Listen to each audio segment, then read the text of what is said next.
Well, more speculation has been raised on the reasons for NATO's intervention in Libya. And as RT's Laura Emmett reports, the organisation may have been trying to prevent Gaddafi from burying the American buck.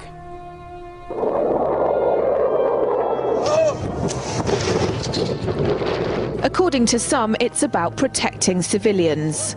We must not tolerate this regime using military force against its own people. Others say it's about oil. The only reason they're interested with Libya is about the oil. You think we'd be in Iraq if the major export there was broccoli? But some are convinced intervention in Libya is all about currency, specifically Gaddafi's plan to introduce the gold dinar, a single African currency made from gold, a true sharing of the wealth. It's one of these things that you have to plan almost in secret, because as soon as you say you're going to change over from the dollar to something else, you're going to be targeted. There were two conferences on this, one in '96 and another one in the year 2000, called the World Mataba Conference, organized by Gaddafi. And everybody was interested. I think most countries in Africa were keen. Gaddafi didn't give up. In the months leading up to the military intervention, he called on African and Muslim nations to join together to create this new currency that would rival the dollar and euro. They would sell oil and other resources around the world only for gold dinars. It's an idea that would shift the economic balance of the world. Countries' wealth would depend on how much gold they have, not how many dollars they trade. And Libya has 144 tons of gold. The UK has double that, but 10 times the population.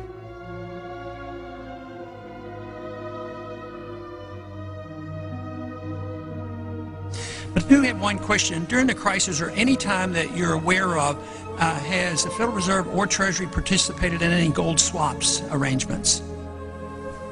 The Federal Reserve does not own any gold at all. We have not owned gold since 1934.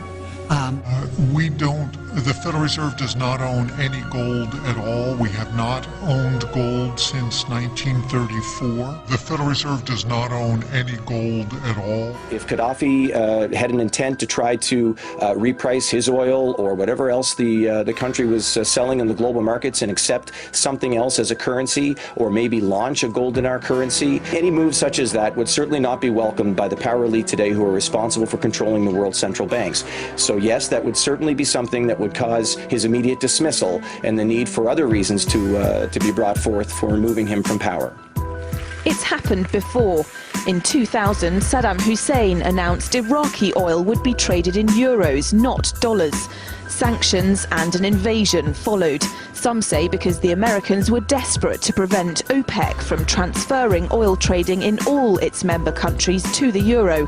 The UK's gold is kept here in a secure vault somewhere in the depths of the Bank of England. As in most developed countries, there's not enough to go around. But that's not the case in places like Libya and many of the Gulf states. A gold dinar would have given oil-rich African and Middle Eastern countries the power to turn around to their energy-hungry customers and say, sorry, the price has gone up and we want gold. Some say the US and its NATO allies literally couldn't afford to let that happen. Laura Emmett, RT, London. President Obama unequivocally putting Muammar Gaddafi on hold in a phone call to German Chancellor Angela Merkel. The president said Gaddafi was using mass violence as his only means of staying in power, that Gaddafi had lost legitimacy, and for the first time that Gaddafi should leave now. And late last night, the White House rolled out new sanctions against Libya, blocking bank accounts and freezing the assets of Gaddafi, his regime, and Senior and his children. The president had held back on calling for Gaddafi to step down until U.S. citizens were safely out of the country. Today, the president intensified the pressure. Russ. Joel Brown at the White House. Well, right now, diplomats the world over are scratching their heads on how to manage the situation in Libya. And on top of sanctions, Colonel Gaddafi now faces the possibility of a no-fly zone over his country. British Prime Minister David Cameron said he would work with his allies on preparations for such a plan and would not rule out the use of military assets. At the same time, the United States is also repositioning its naval and air forces around Libya. The BBC's diplomatic correspondent James Robbins is following that part of the story. These extraordinary pictures, apparently from the town of Misrata, suggest the scale of violence in parts of Libya as ground is fought over. And these images are thought to come from the same town, as Colonel Gaddafi's regime is squeezed both by the scale of rebellion and increasing global pressure on him to give up now. First, the diplomatic pressure. How are you? Nice to meet you. In Geneva, foreign ministers focused on newly announced European Union sanctions. They're important because 85% of Libya's energy exports are to Europe. Hillary Clinton said no military action was pending, but at Westminster the Prime Minister made clear the option of enforcing a no-fly zone over Libya is being worked on. We do not in any way rule out the use of military assets. We must not tolerate this regime using military force against its own people. And in that context, I've asked the Ministry of Defence and the Chief of Defence Staff to work with our allies on plans for a military no-fly zone.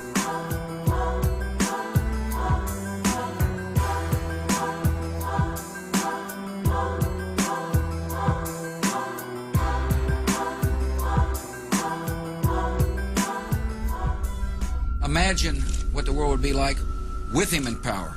The idea is to try to help change the Middle East. Now look, part of the reason we went into Iraq the main reason we went into Iraq at the time was we thought he had weapons of mass destruction. It turns out he didn't, but he had the capacity to make weapons of mass destruction. But I also talked about the human suffering in Iraq, and I also talked the need to advance a freedom agenda. And so my answer to your question is that imagine a world in which Saddam Hussein was there, stirring up even more trouble in a part of the world that had so much resentment and so much hatred that people came and killed 3,000 of our citizens. You know, I've heard this theory about, everything was just fine until we arrived, and then, kind of stir up the hornet's nest theory. It just doesn't hold water as far as I'm concerned. The terrorists attacked us and killed 3,000 of our citizens before we started the freedom agenda in the Middle East. What did Iraq have to do with what? The attack on the World Trade Center. Nothing, except for it's part of, and nobody's ever suggested in this administration that Saddam Hussein ordered the attack. We must not tolerate this regime using military force against its own people. And in that context, I've asked the Ministry of Defence and the Chief of Defence Staff to work with our allies on plans for a military no-fly zone. But reviving an Iraq-style no-fly zone and imposing it over Libya would take time. Huge questions have to be answered first. Under whose authority would it be imposed? The UN has so far ruled out backing military action in this crisis, and NATO is only in the very early stages of considering it. But financial pressure on the Gaddafi regime will build, slowly but steadily. It's now estimated that 80% of Libya's oil fields are in rebel hands. Over time, Colonel Gaddafi will run out of cash. It's fundamentally important. There really is nothing else in the economy apart from oil, which is why I think that the international oil companies will be invited back by the next regime when it takes over. The greatest pressure on Colonel Gaddafi is internal, from his own people. He's lost large parts of his country to the rebellion, with the east of the country fully in opposition hands. Libya's second city, Benghazi, was the first to fall. There's been fierce fighting at Misrata, particularly to control the airbase.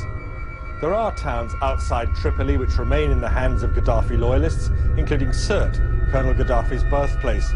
But the focus is still on the capital itself. Tripoli is home to around 1.7 million people out of a total population of 6.4 million. And it's still the command centre for up to an estimated 10,000 armed forces thought to be loyal to Gaddafi. Libya's Colonel Muammar Gaddafi has warned that his people will fight back if world powers try to enforce a no-fly zone over the country's skies. Gaddafi told Turkey's TRT channel that the West only wanted to take action so it could seize control of Libyan oil. He also claimed that if he stepped down, it would leave a power vacuum to be filled by Al-Qaeda. We are the ones preventing Al-Qaeda from taking control, he said. They would drag the whole region into chaos.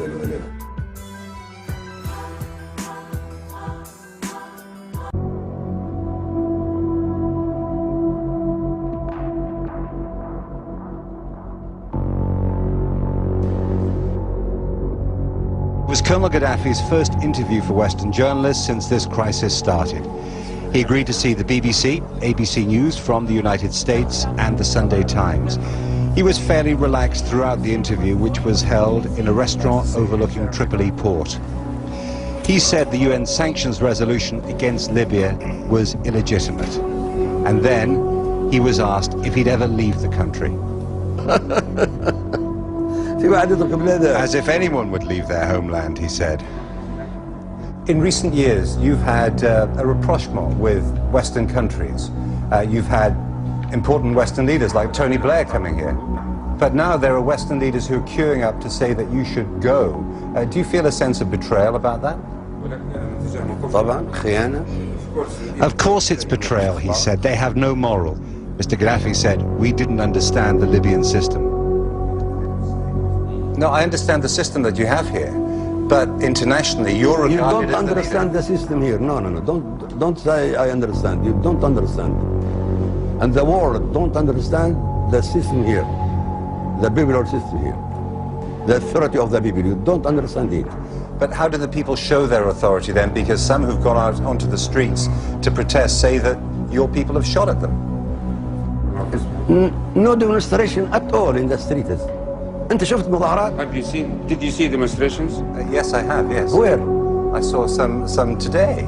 I saw some in Zawiya. Yesterday I saw demonstrations. Are they supporting us? No, they're not supporting us. us. They are not against us. Some were against you and some were for you. No one against us. Against me for what? Because I am not president. They love me, all my people with me. They love me all. But if they do love they will die to protect me, my people. If you say they do love you, then why are they capturing Benghazi and they say they're against you there? Why are they in... It is Qaeda, it is Qaeda, not my people, it is Qaeda. Qaeda, yes. They came from outside. So they're the people pulling down the posters and putting up the flag of the king? It's Al-Qaeda, he said. They went into military bases and seized arms, and they're terrorizing the people. The people who had the weapons were youngsters. They're starting to lay down their weapons now as the drugs Al-Qaeda gave them wear off.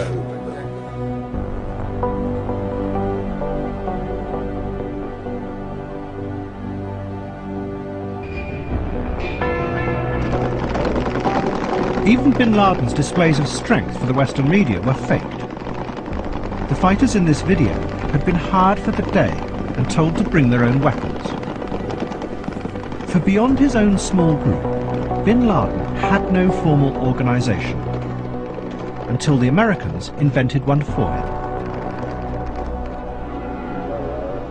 The picture Al-Fadl drew for the Americans of bin Laden was of an all-powerful figure at the head of a large terrorist network that had an organized hierarchy of control. He also said that bin Laden had given this network a name, Al-Qaeda. It was a dramatic and powerful picture of bin Laden, but it bore little relationship to the truth. The reality was that bin Laden and Ayman Zawahiri had become the focus of a loose association of disillusioned Islamist militants who were attracted by the new strategy. There is also no evidence that bin Laden used the term Al-Qaeda to refer to the name of a group until after September the 11th, when he realized that this was the term the Americans had given him. Anti-Gaddafi rebels